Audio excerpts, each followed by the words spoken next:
საბერიოს ტრაგედია.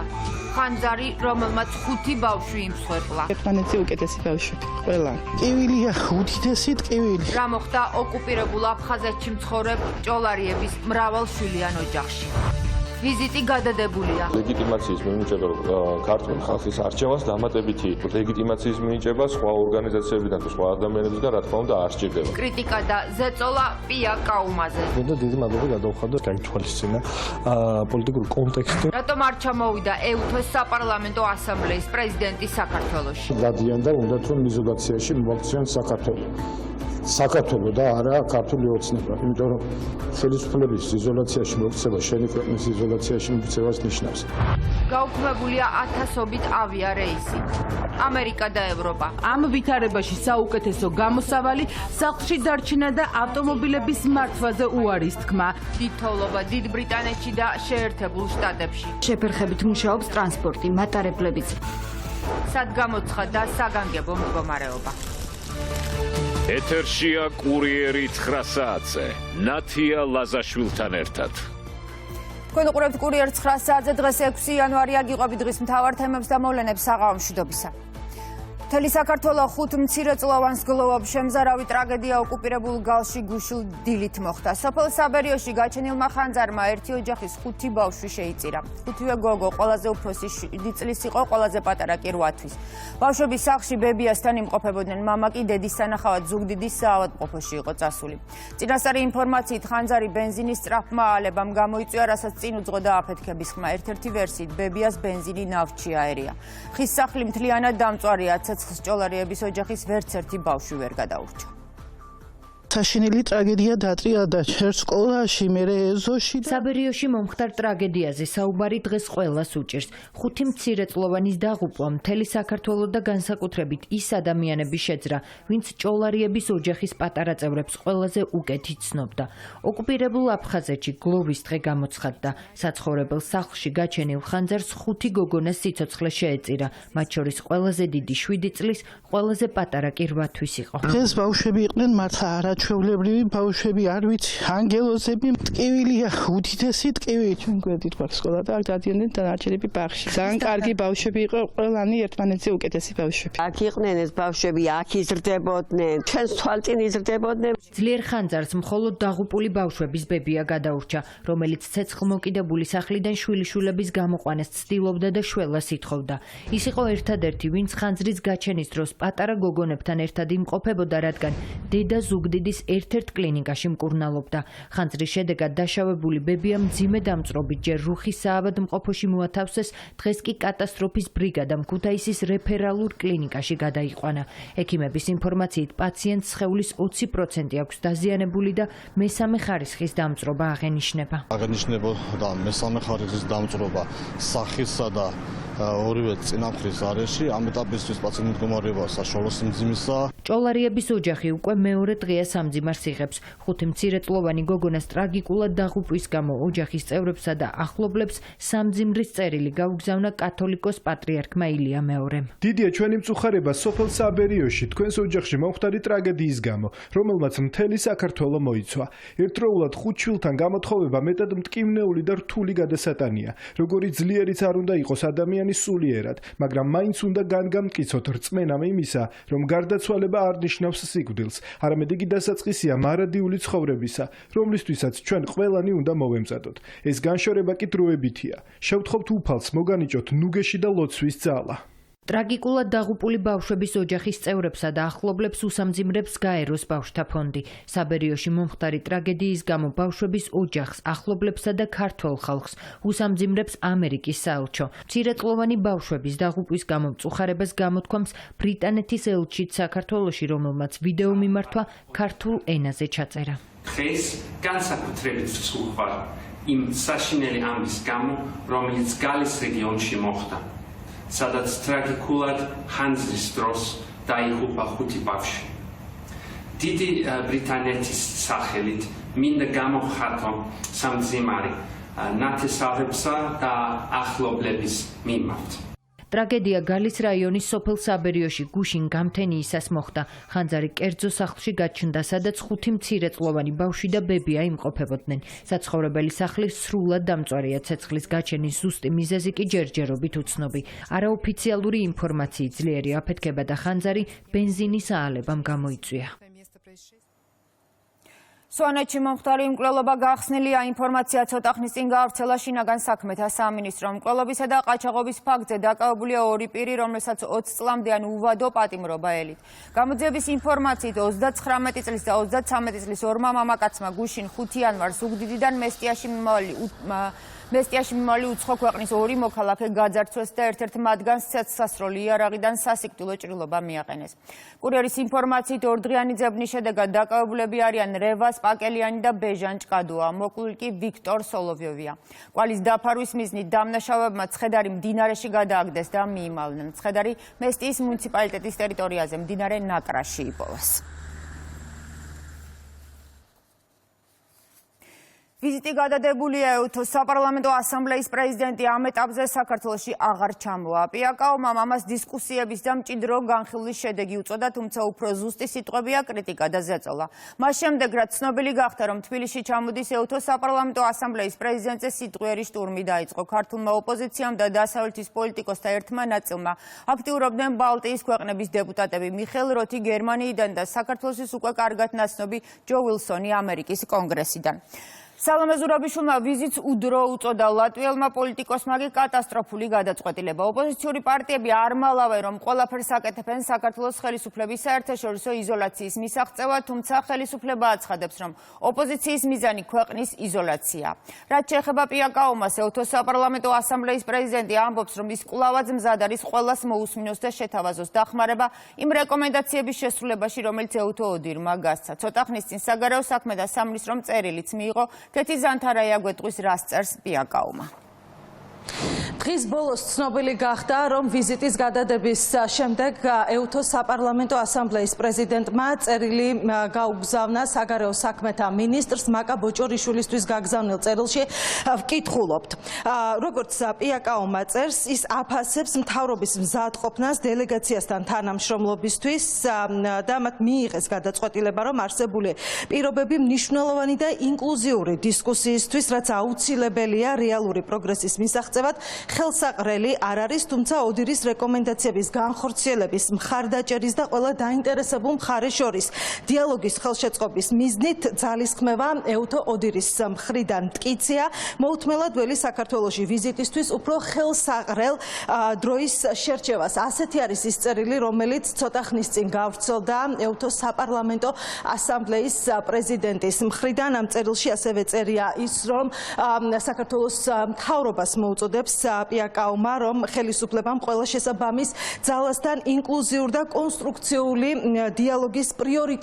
დიალოგს პრიორიტეტი მიანიჭოს და აქ პირველ რიგში საუბარი არის სწორედ ეუთო ოდირის რეკომენდაციების განხორციელებასთან დაკავშირებით.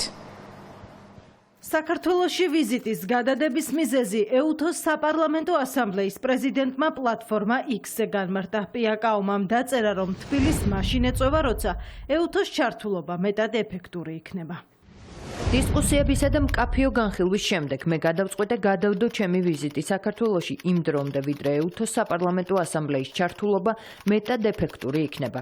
ჩვენ უწინდებურად მზად ვართ მოვუსმინოთ ყველა ხმას და შევთავაზოთ მხარდაჭერა ეუთო ოდირის საარჩევნო რეკომენდაციების განხორციელებაში. პიაკაოვას მიერ ვიზიტის გადადებას საპარლამენტო პოლიტიკური ჯგუფები ოპოზიციის და მათი პარტნიორების ზეწოლის შედეგს უწოდებენ. ამბობენ, რომ ეუთოს საპარლამენტო ასამბლეის პრეზიდენტის წინააღმდეგ მიმართულმა კამპანიამ კიდევ ერთხელ დაადასტურა, რომ სახელისუფლებო გუნდის გარდა მასთან მსჯელობისთვის მზად არავინ აღმოჩნდა. საპარლამენტო უმრავლესობაში აცხადებენ, რომ პიაკაოვას ვიზიტი დროის საკითხია, თუმცა ნებისმიერ შემთხვევაში ის დღის წესრიგიდან ხსნის ლეგიტიმაციის თემას. აღმოჩნდა, რომ ქალბატონია ვერ გაუძლებს ზეწოლას, რომელიც არა მხოლოდ საქართველოსთან, არამედ მათ შორის სხვა ქვეყნებიდან, ევროპარლამენტარებიდან გაკეთდა თავად ოპოზიცია, სამოქალაქო სექტორი და მედია არ აღმოჩნდა მასთან სალაპარაკოძად, რადგან იცით, რომ იგივე ეუთოს დასკვნაზე შავი თეთრი წერია, რომ არჩევნები იყო კონკრეტუნარიანი, ოპოზიციის მთავარი არ არის არჩევნები, მთავარი ეს ხელისუფლებაში მოვიდნენ და რაც ყველაზე მთავარია სამწუხაროდ სწორედ არჩევნების გარეშე. ეუთო ოდირი აპირებს თანამშრომლობას საქართველოს ხელისუფლებასთან და ეხლაც კი, როცა ესეთი არასწორი, მაგრამ მაინც თავის გადაწყვეტილება მიიღო, რომ ვიზიტი ცოტა ხნის მერე განხორციელდება, უკვე იმასაც ნიშნავს, რომ აპირებს თანამშრომლობას საქართველოს ხელისუფლებასთან. პიაკაუმას ვიზიტის გადადებისკენ როგორც ოპოზიციური პარტიები, ასევე მათი უცხოელი პარტნიორები აქტიურად მოუწოდებდნენ. სამმა ოპოზიციურმა პარტიამ ეუთოს საპარლამენტო ასამბლეის პრეზიდენტს ღია წერილი გაუგზავნა. მათთვის ვიზიტი მიზანშეწონილად მხოლოდ იმ შემთხვევაში ჩაითვლებოდა, თუ ის ხელს ახალი არჩევნების დანიშვნასა და ბოლო პერიოდში დაკავებულების გათავისუფლებას შეუწყობდა. ვიზიტისთვის შერჩეული დრო შემაშფოთებელი აღმოჩნდა გიორგი გახარიას გუნდისთვისაც. კრიტიკა ისმოდა უცხოეთიდანაც. ჰელსინკის კომისიის ხელმძღვანელმა ჯო ვილსონმა პიაკაუმას გეგმების გადახედვისკენ მოუწოდა. ევროპარლამენტარების ნაწილმა კი დაანონსებული ვიზიტი უპრინციპო გადაწყვეტილებად შეაფასა. ეუთოს საპარლამენტო ასამბლეის პრეზიდენტის გეგმას ბუნდესტაგის საგარეო ურთიერთობათა კომიტეტის თავმჯდომარემ სერიოზული შეცდომა უწოდა. ვუთხართ, რომ ჩვენ უბრალოდ შეხვედრებს არ დავესწრებოდით. ჩვენი მთავარი ამოცანა არის ნულოვანი ლეგიტიმაცია ამ ხელისუფლებას, ჩვენ მუშაობთ გამალებით, რომ ეს არ მოხდეს, რომ ამგვარი ვიზიტები არ შედგეს და აქ ჩვენი წვლილი შეგვაქვს. დიალოგი ამ შემთხვევაში და თუნდაც მედიაცია, რაღაცა გარკვეული ტიპის ჩართულობა შეიძლება იყოს მხოლოდ და მხოლოდ იმ საკითხებზე, რაც არის დღეს საქართველოში ყველაზე მწვავე და მთავარი. ეს არის პოლიტიკური პატიმრების განთავისუფლება და ეს არის ახალ არჩევნებზე დიალოგის დაწყება, ახალი არჩევნების დანიშვნა. მინდა დიდი მადლობა გადავხადო ეუთოს საპარლამენტო ასამბლეის პრეზიდენტს, რომელმაც გაითვალისწინა პოლიტიკური კონტექსტი, მძიმე პოლიტიკური კრიზისი, რომელიც ამ ქვეყანაში, ამ კრიზისის მიზეზი და შესაბამისად მოიქცა და გადადო ეს ვიზიტი.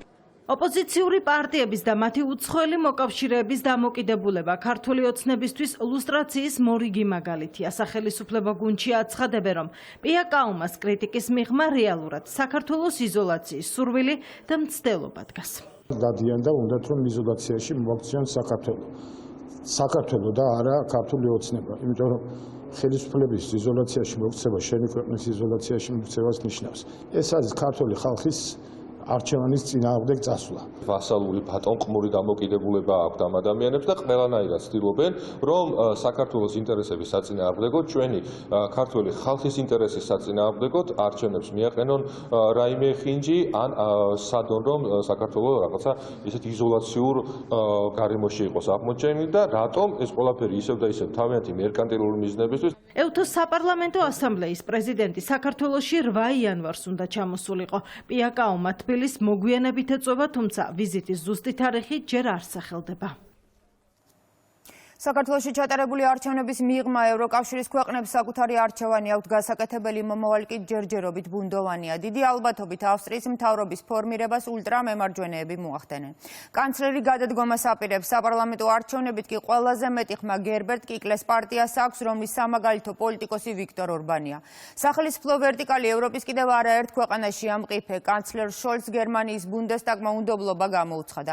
პოლიტიკური კრიზისია საფრანგეთშიც, იგივე მდგომარეობა ნიდერლანდებში. ესპანეთი ამ დრომდე ვერ ამტკიცებს ბიუჯეტს. ბულგარეთში კი ბოლო 4 წლის განმავლობაში მე-7 საპარლამენტო არჩევნები ჩატარდა, თუმცა პოლიტიკური ჩიხიდან ვერც ამჯერად გამოვიდნენ. რა პროცესები მიდის ევროკავშირში, ქართველი პოლიტიკოსების პროგნოზები.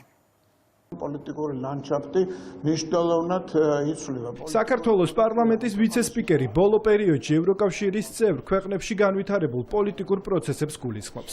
ავსტრიაში კანცლერი პოსტს ტოვებს კოალიციური მთავრობის შესახებ მოლაპარაკებების ჩაშლის გამო.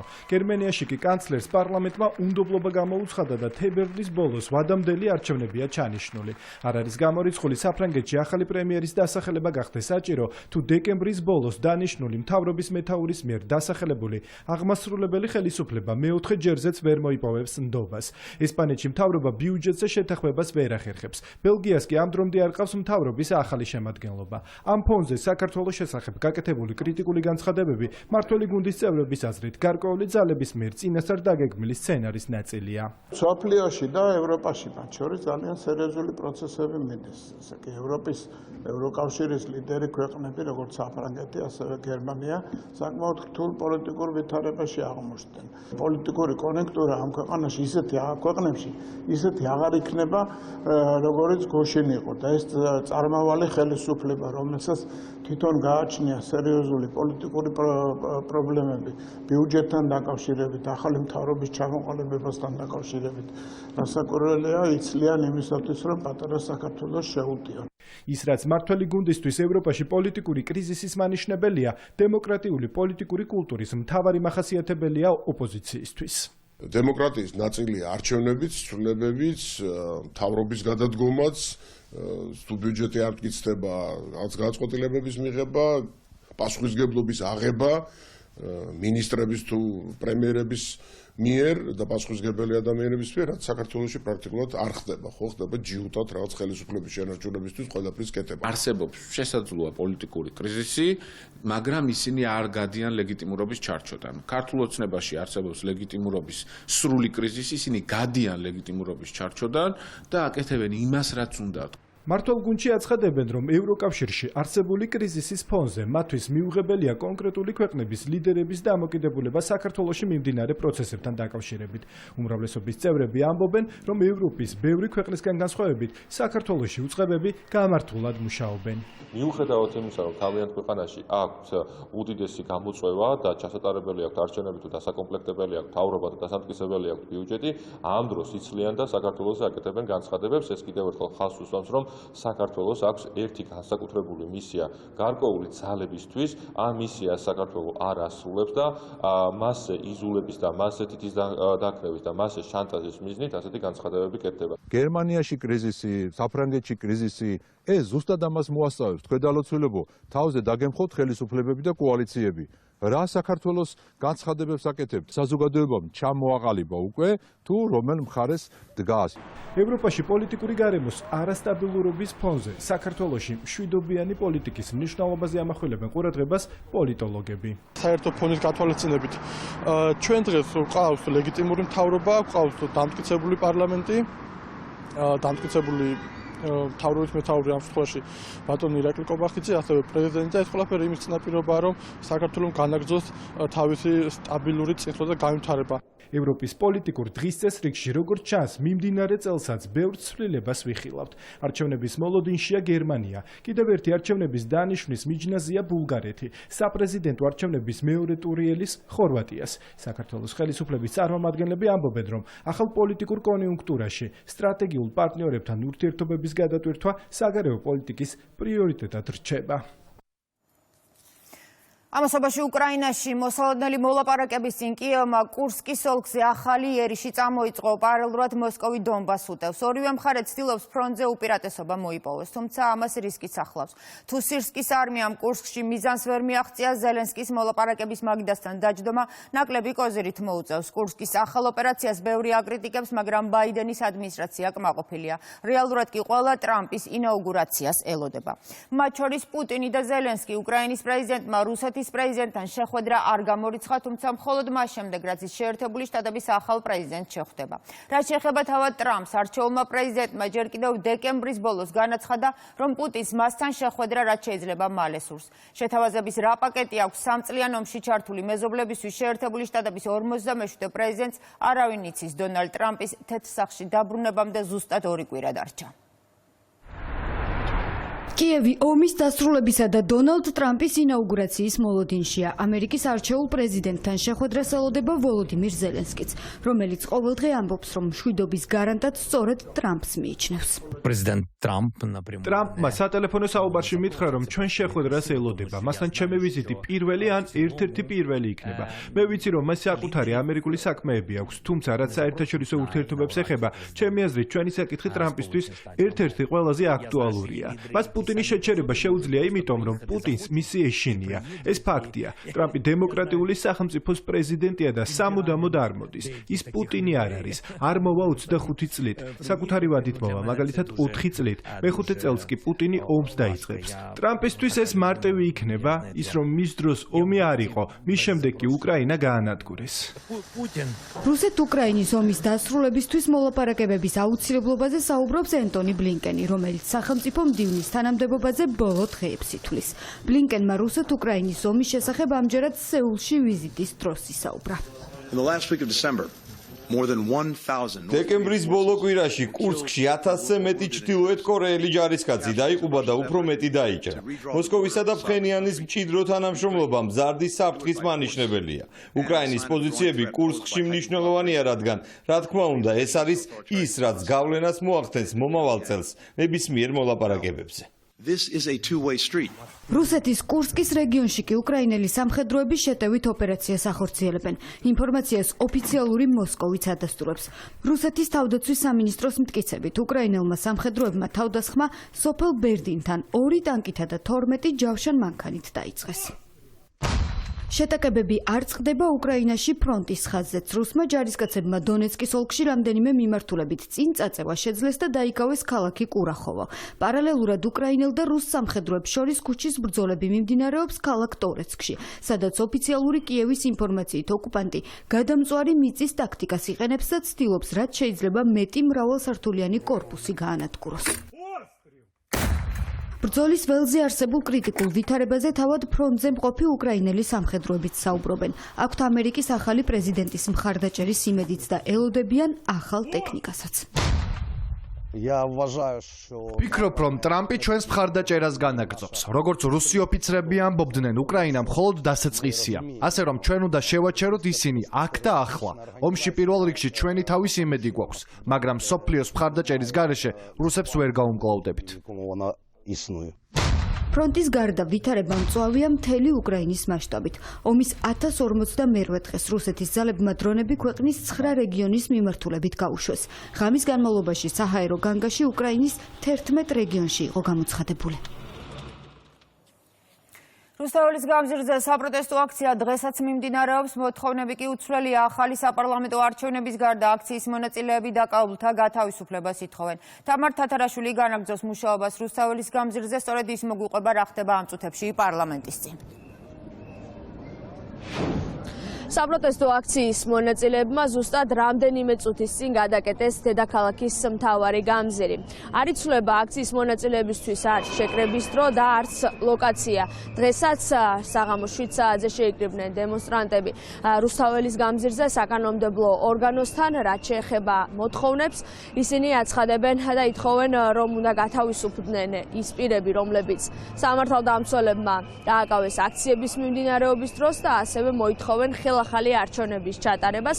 როგორც ამბობენ, ამ არჩევნებს ვერ ექნება ვერანაირი ლეგიტიმაცია, ვერც შედეგებს, რომელიც დაფიქსირდა 2024 წლის საპარლამენტო არჩევნებზე და ვერ ექნება ლეგიტიმაცია ასევე მე-11 მოწვევის პარლამენტსაც.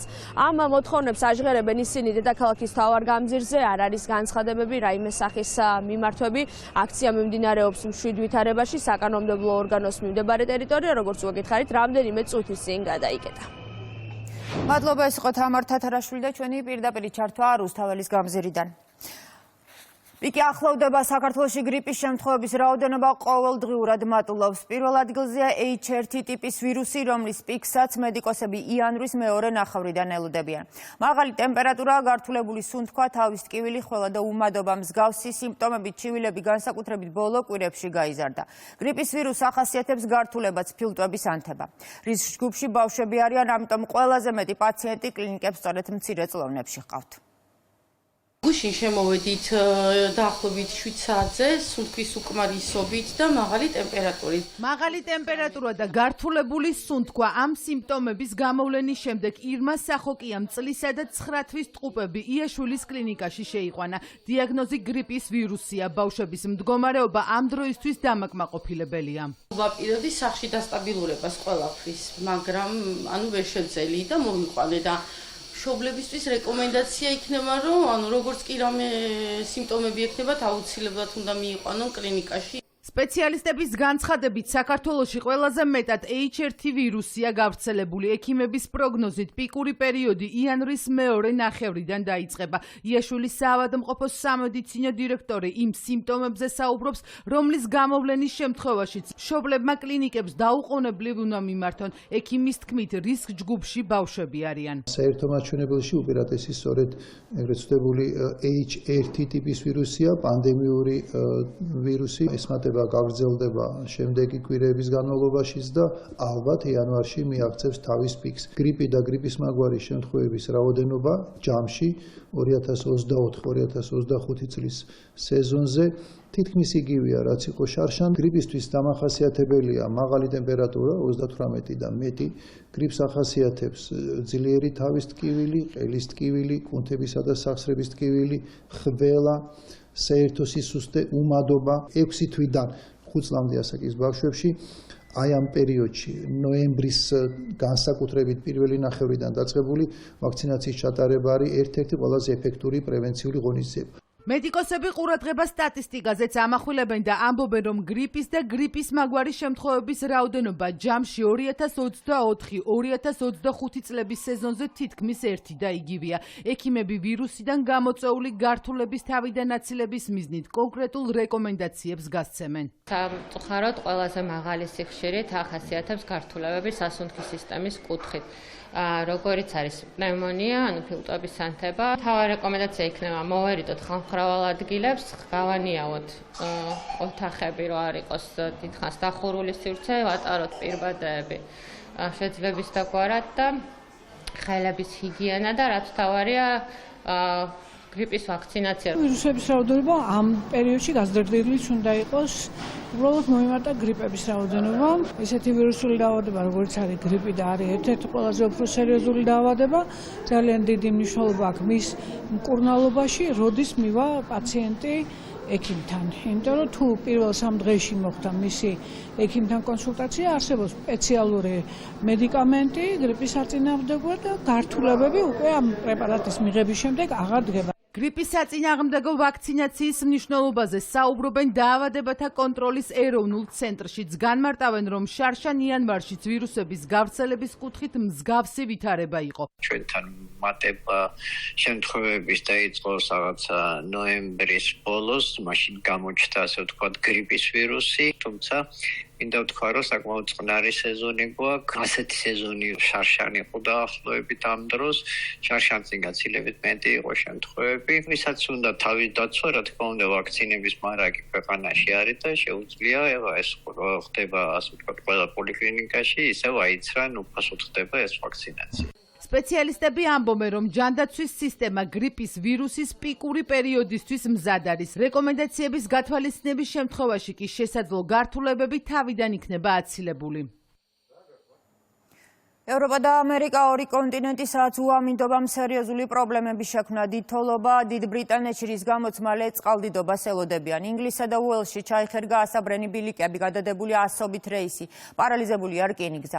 იგივე მდგომარეობა გერმანიაში, სადაც 200-მდე ავიარეისი გაუქმდა. ბევრად რთულია ვითარება ამერიკაში, სადაც ძლიერი შტორმის გამო რამდენიმე შტატში საგანგებო მდგომარეობა გამოცხადდა. სინოპტიკოსები ბოლო 14 წლის განმავლობაში ყველაზე ძლიერ თოვლს და დაბალ ტემპერატურას ელოდებიან. შეერთებული შტატების ცენტრალური ნაწილი სტიქიური უბედურების ზონაა. ზამთრის ციკლონმა დიდთოვლობა, ძლიერი წვიმები, შტორმი და ქარიშხალი გამოიწვია.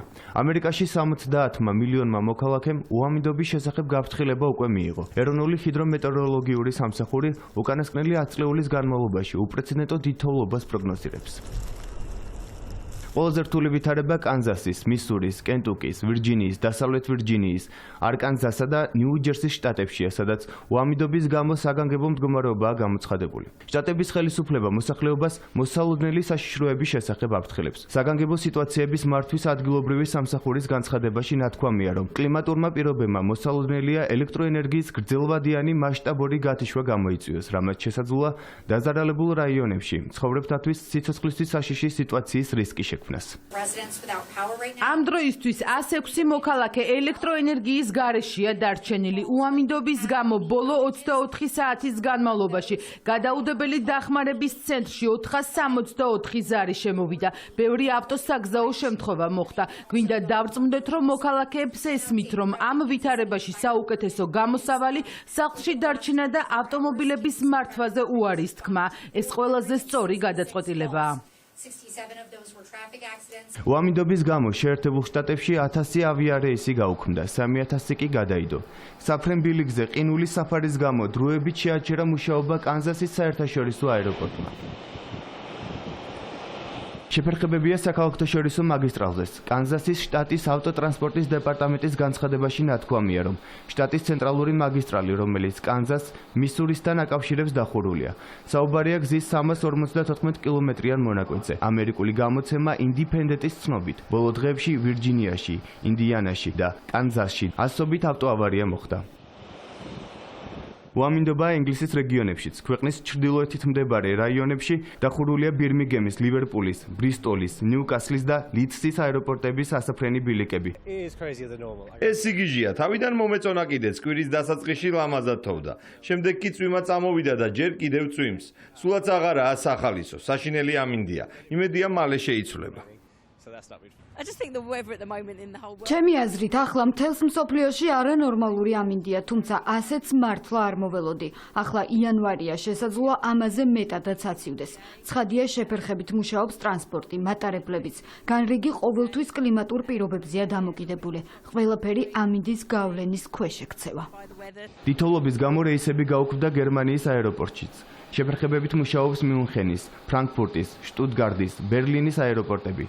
Deutsche Welles ინფორმაციით, სულ ქვეყანაში უამიდობის გამო 180 ავიარეისი გაუქმდა. გერმანიის მეტეოროლოგიური სამსახური ყინვის და უხვი ნალექის შესახებ გაფრთხილებას ავრცელებს.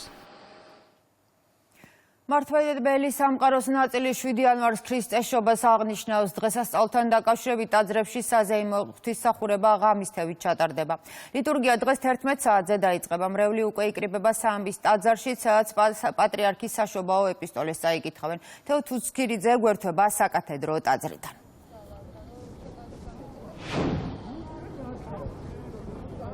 მართლმადიდებლური სამყარო მაცხოვრის შობას სულ რამდენიმე საათში იზეიმებს. მთელი საქართველოს მასშტაბით მოქმედ ყველა მართლმადიდებლურ ტაძარში საზეიმო ღვთისმსახურება ჩატარდება ღამისთევით. სამბის საკათედრო ტაძარში კი საზეიმო წირვა-ლოცვა ზუსტად 11 საათზე დაიწყება. მას აღავლენს სრულიად საქართველოს კათოლიკოს პატრიარქი ილია მეორე მეუფე შიოსთან, წმინდა სინოდის წევრებთან და ასევე სხვა მღვდელმსახურებთან ერთად. ტრადიციულად კი წირვა-ლოცვის დასრულების შემდეგ ადგილზე მოსული მრევლისთვის წაიკითხავენ პატრიარქის მიერ დაწერილ საშობაო ეპისტოლეს. დღეს მორწმუნეებისთვის სრულდება 40-დღიანი მარხვა, რომელიც 28 ნოემბერს დაიწყო. ამ დიდი ტაძრიდან მიულოცავ დღევანდელ დღეს სრულიად საქართველოს, უსურვებ მშვიდობას, უსურვებ თავისუფლებას და მოუკიდებლობას და იმ მიზნების ასრულებას, რაც ქართველ ერს დღეს უდგას. ნამდვილად კიდევ ერთხელ შევსთხოვ უფალს, რომ ჩვენი გზა არის ევროპაში და ყველაფერი გაკეთდეს იმისათვის, რომ საქართველომ ეს გზა პირნათლად გაიაროს. ყოველ წელს მოვდივარ ვესწრები წირვას. ეს დღე ძალიან მნიშვნელოვანია ყველასთვის. ამ დღესასწაულზე ველოდებით ილია მეორეს ჩვენს პატრიარქს, რომელიც ჩაატარებს დღევანდელ დღეს წირვას. გილოცავთ შობის უდიდეს დღესასწაულს. ამ დღეს ბეთლემის ბაგაჩი იშვა მაცხოვარი, რომელსაც კაცობრიობა ათასწლეულების განმავლობაში ელოდებოდა, რომელიც გამოიხსნიდა ადამიანებს და შესაძლებლობა მიეცემოდა ადამიანს, რომ სამოთხის მკვიდრი გამختارიყო მომავალში. განსაკუთრებული დღესასწაულია, ყველა ტაძარში აღევლინება საზეიმო წირვა. მის უწყინესობას ველოდებით სამების საკათედრო ტაძარში იქნება საშობაო ეპისტოლე, ასევე ამ დღესთან დაკავშირებულია ალილოს ტრადიცია და ხვალ უკვე პირველი საათიდან უკვე შეგროვდება ხალხი ყოფილი რესპუბლიკის მოედანზე და იქიდან მსვლელობით სამების საკათედრო ტაძარში დასრულდება ეს ალილოს მსვლელობა.